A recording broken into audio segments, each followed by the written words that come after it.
A Estados Unidos y a la Unión Soviética se les da bien forjar héroes. Pero, ¿qué pasa cuando la propaganda de tu bando ya no suena sincera? ¿Qué harías al respecto?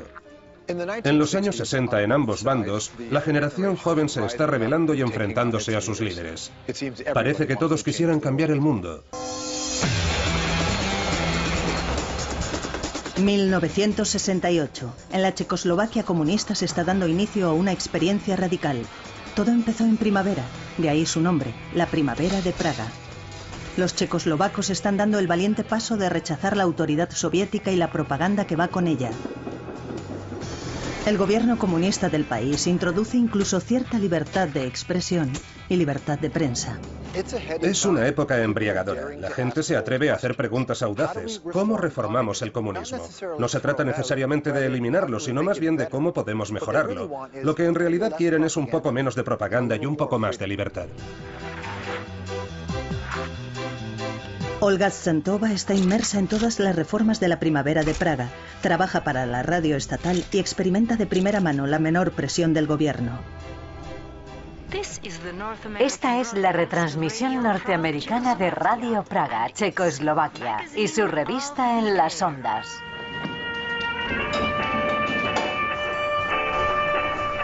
A Olga le encanta la nueva libertad de la Primavera de Praga.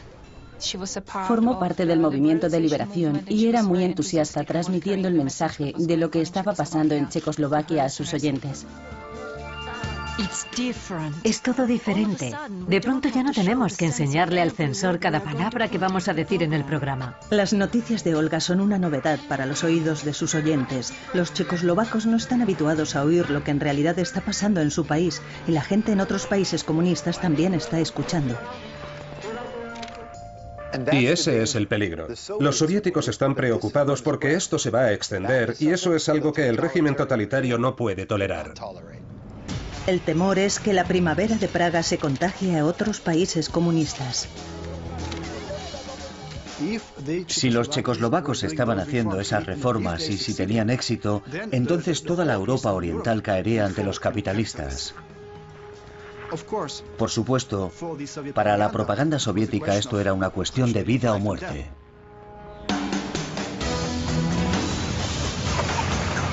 Moscú está decidido a aplastar el movimiento de reforma. En Praga, en mitad de la noche, Olga se despierta por el timbre del teléfono.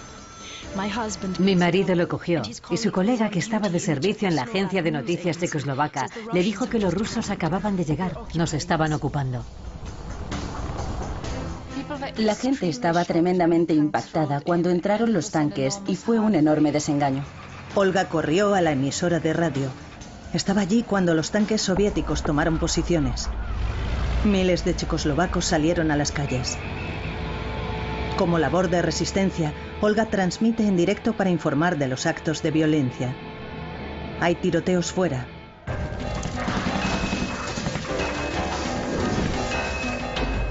La emisora de radio informa de que han muerto 25 personas.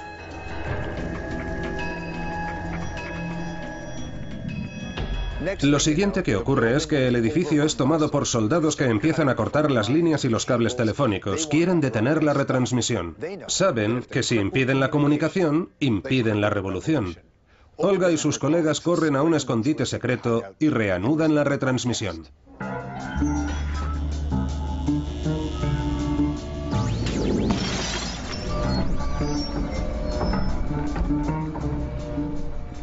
Estamos muertos de miedo. No paramos de pensar que si los rusos nos encuentran, lo más importante será sobrevivir.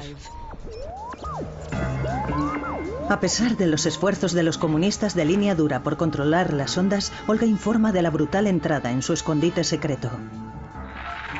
Estamos retransmitiendo por la banda de 49 metros. Esta frecuencia está siendo bloqueada. Por favor, sintonicen con nosotros girando ligeramente hacia la izquierda o la derecha de esta posición su sintonizador de radio. El control de las ondas radiofónicas era esencial para la batalla de propaganda durante este periodo, porque la radio era imprescindible y un medio de propaganda muy infravalorado en la Europa oriental de aquel tiempo, ya fuera en una u otra dirección. Pero Olga y los demás no podían resistir eternamente contra el poder de la Unión Soviética. Al final, se rindieron. A Olga le prohíben trabajar en la radio. Las esperanzas de la primavera de Praga son aplastadas. La voz de la disensión ha sido silenciada. Aunque la primavera de Praga fracasó, el momento sencillamente no era el adecuado, sí plantó una semilla que tuvo profundas implicaciones más tarde.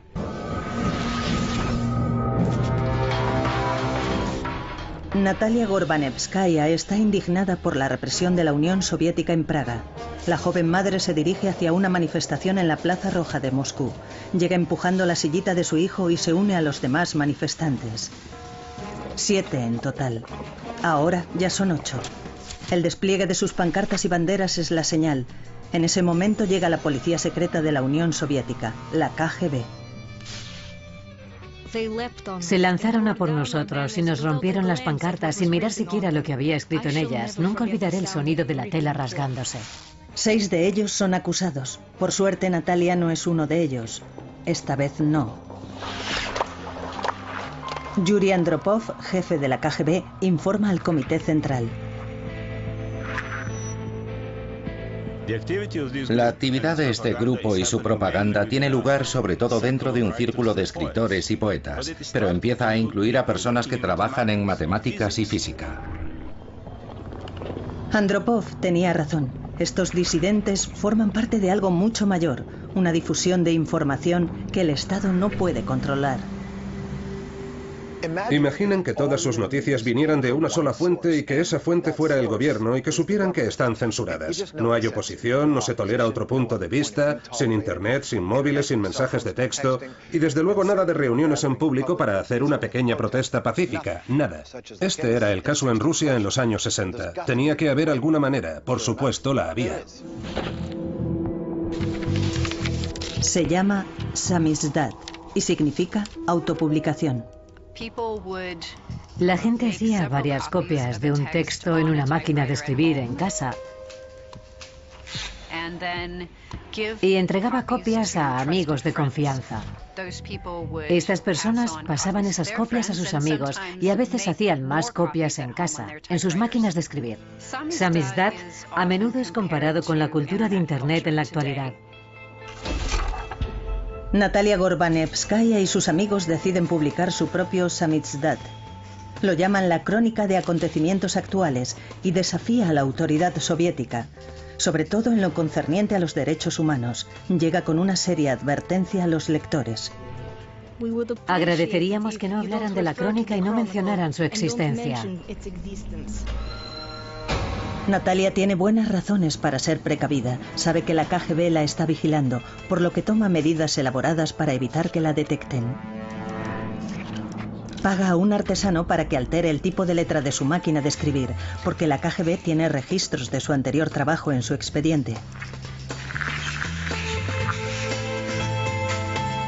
El tipo de letra de una máquina de escribir es único, como las huellas dactilares, y puede rastrearse. Debe mantener su trabajo en secreto, incluso ante su familia, no solo para protegerlo, sino también para proteger a todos los que están asociados a crónicas. El castigo podía ser de 2 tipos. O te enviaban a una prisión o un campo de prisioneros, o el método más siniestro, te enviaban a una institución mental para que te aplicaran un supuesto tratamiento psiquiátrico. En cuanto a las autoridades concierne, solamente ser lector del samizdat ya merecía castigo. Solo por leer o poseer un texto samizdat podías estar sometido a los mismos registros en tu casa, a interrogatorios, incluso al arresto y encarcelamiento.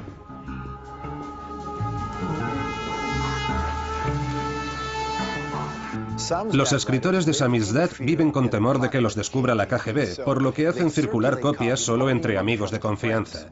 De las 6 copias, una se aparta para los medios occidentales y la sacan de contrabando por medio de periodistas extranjeros o de contactos en las embajadas occidentales. Y así. La crónica de acontecimientos actuales encuentra su camino hasta informes de radio producidos por empresas occidentales que los soviéticos escuchan secretamente. Esto da a la crónica una audiencia potencial de millones de personas. Yuri Andropov, hablando con eufemismos, va a tomar medidas brutales para eliminarla. Sería útil preparar las medidas necesarias para neutralizar y poner al descubierto a los elementos antisociales de Samizdat. Los peores temores de Natalia se hacen realidad. Es arrestada por la KGB y acusada de actividades contra el Estado. También sostienen que sufre de esquizofrenia latente. Durante los siguientes 2 años vive confinada en una institución psiquiátrica. No me gusta el nombre de institución mental. Era una prisión mental, para ser más precisos. Una prisión mental es el lugar más horrible imaginable. A pesar de los riesgos, el movimiento Samizdat juega un enorme papel en mantener vivo el espíritu de la oposición y la libertad de expresión en la Unión Soviética.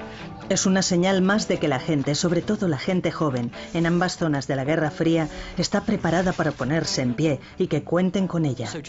Durante este periodo vemos un fenómeno interesante, y es que la generación de la posguerra reconoce que están apareciendo grietas en el sistema y comienzan a desafiar parte de la retórica convencional de la Guerra Fría. Esto lo vemos en Vietnam y también lo vemos durante la primavera de Praga. Es esta generación la que tendrá un impacto, no necesariamente a corto plazo, pero tendrá un impacto en la naturaleza de la Guerra Fría a largo plazo.